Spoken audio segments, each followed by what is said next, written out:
Bruce was 24, Ed Parker, known as the father of American karate, invited Bruce to give a demonstration.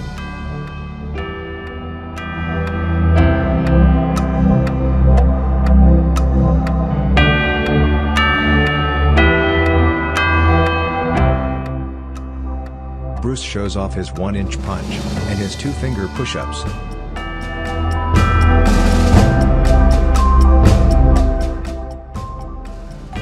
At this first International Karate Championship, Bruce met Jay Sebring, the hairstylist for Batman.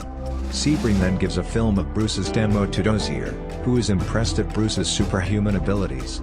William Dozier was a famous American film and television producer and actor. Several months later, he begins teaching. He was challenged by Wong Jack Man, a leading kung fu practitioner in the Chinatown community. They agree, the loser will stop teaching. Jack does not believe Bruce would actually fight, and tries to delay the match. Bruce becomes angered and insists that they fight as soon as possible. Wong tries to put limitations on techniques. Bruce refuses rules and the two go without any rules. Bruce begins to pound his opponent in only a couple of seconds. As Bruce is winning, Wong attempts to flee, but is caught by Bruce. Bruce begins to beat him on the ground. Students of the other teacher attempted to step in and help their teacher, James Lee, Bruce's good friend, prevent this. Brandon Bruce Lee is born when Bruce Lee was 25.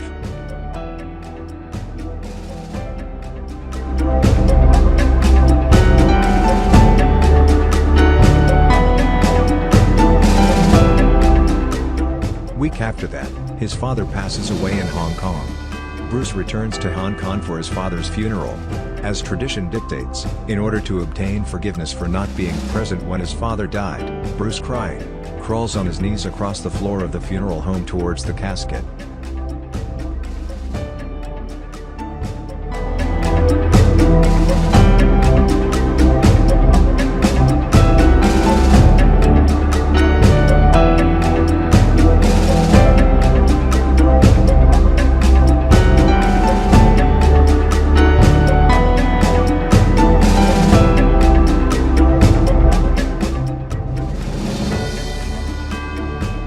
Bruce and family traveled back and forth to Hong Kong. Eventually they returned to Seattle.